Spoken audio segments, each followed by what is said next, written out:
We talked about green non-sulfur bacteria. What about green sulfur bacteria? These are the Chlorobi. Have any of you guys ever been to a lake in the eastern part of the state that was green? Down in the water? Have you ever seen that? Do you guys know what a miromictic lake is? A miromictic lake is typically a lake, a coastal lake, that's deep enough that the bottom of the lake is below mean high tide.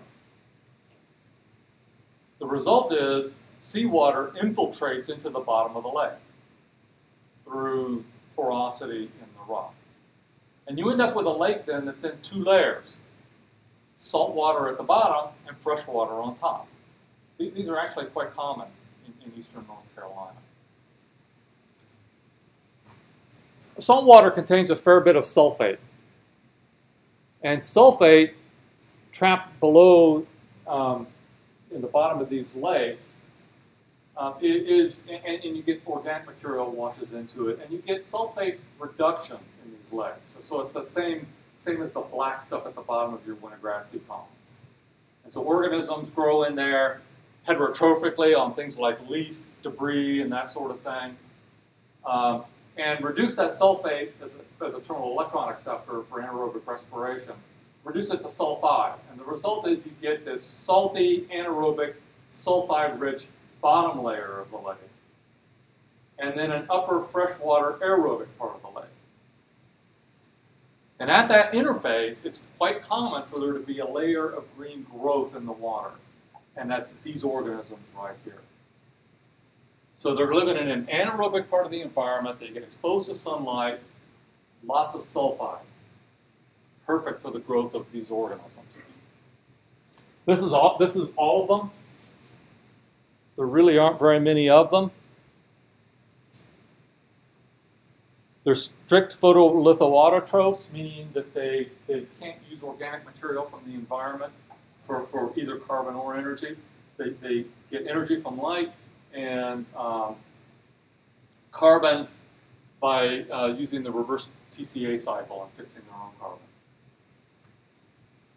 Most of them can also fix nitrogen. These things cannot assimilate sulfate. The result is they need sulfide to live.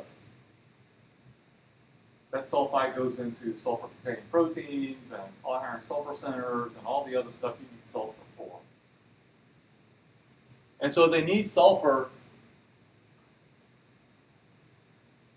really for two purposes. Both for that assimilation, for the sulfur-containing proteins and so forth, but they also use sulfide as an electron donor. And so these guys are also carrying out cyclic photophosphorylation. That cyclic photophosphorylation, though, the photosystem they use is homologous to photosystem 1, not photosystem 2. So this is the really highly reducing photosystem, the ones that plants use to make oxygen.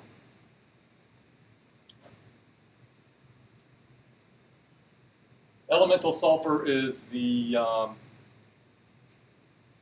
product of sulfur oxidation. Those electrons go into fixing carbon. And that's the sulfur that's the product of that. Elemental sulfur accumulates as extracellular globules. And you see these, whenever you see chlorobium, you see these little bright specks of sulfur nearby. This is a cross-section of Chlorobium tepidum. It's got an outer membrane, it's got an inner membrane. These are the chlorosomes. Interesting thing about the chlorosomes here is that the antenna pigments, the pigments that are used to capture that light energy, aren't embedded in proteins. They float freely in the, well, I say freely, but they float right in the lipid membrane. But without that protein, they're right next to each other. They're essentially in a two-dimensional solid state. And so the transfer of energy from one to the other is excruciatingly efficient, essentially 100% efficient. And so, again, the light is absorbed on these membranes and then transferred to the reaction centers, which are on the cell membrane.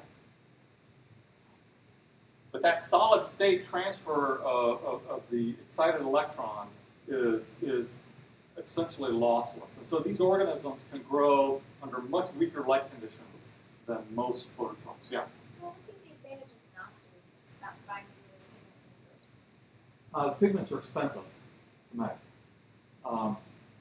And so, and protein's expensive too, but it's not as expensive as these things. It also means, of course, they're incredibly dark, right? I mean, the cells are really, really, really dark green. When you see them in culture, they have kind of a pastel green color.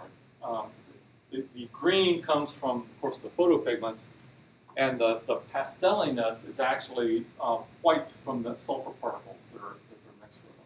So if you look at the bottom of your Winograssi column and see pastel green, that's what they are.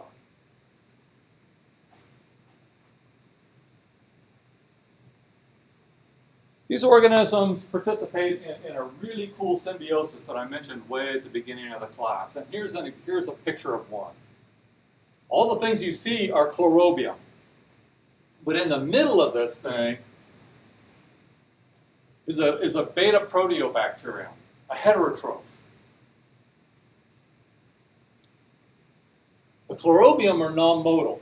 The heterotroph is flagellated, the flagellum coming out the back of this. So what did the two different components of this symbiosis get out of the interaction? The heterotroph in the middle gets fixed nitrogen and carbon. Essentially, the Chlorobium feeds it.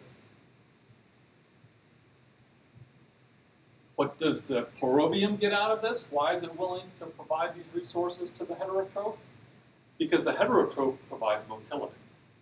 And you can imagine in an aquatic environment, it's really important to be able to swim up and down in the water column to get the optimal intensity of light. And in this case, you need an anaerobic sulfide-rich environment as well. These organisms, this communication between the organisms is excruciatingly precise and well regulated. You'll notice in this picture, it kind of shows up, that these Chlorobi are about to divide all at the same time. And so is the heterotroph. The cell cycle of all these cells is synchronized. And this thing will physically divide into two as a consortium, not just the individual cells. That's pretty cool. Here's what Chlorobium looks like free living. So these are the individual cells of Chlorobium, and here are sulfur granules.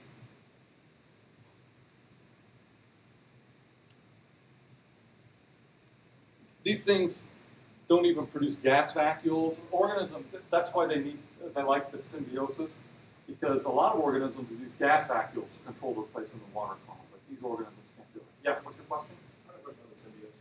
Yeah. If they're attaching to the heterotroph, which controls the movement of the whole, yeah. does that mean that the organisms on the outside will change, kind of like filter what the heterotroph will be going for? So that's a great question.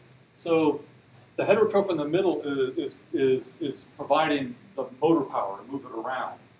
But it's the Chlorobium on the outside that have the specific demands of its environment, light, sulfur, etc. And so somehow that information from the Chlorobium is transmitted to the heterotroph to control motility. And how that works, nobody has a clue.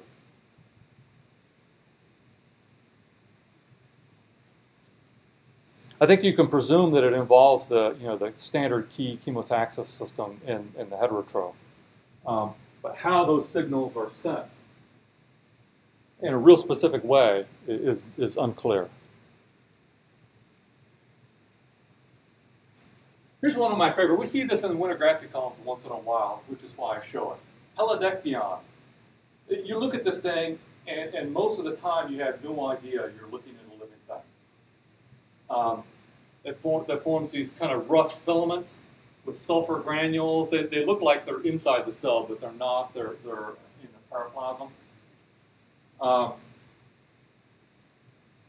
These are branched chains, and you see these in lakes too, where if you go down to the thermocline, you see this green haze in the water right there where the water switches to salt.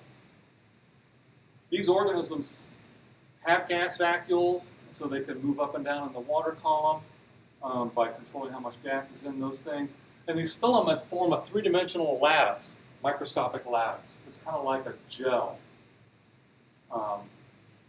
And they sit there right at the interface of salt and fresh water. It's pretty cool. And you see these things, if you look at one of these lakes from the surface, you can often see that green layer through the clear fresh water, if the fresh water is clear enough. And so there's a place in Fayetteville called Fayetteville Green Lake, which is where organisms like this are really best studied.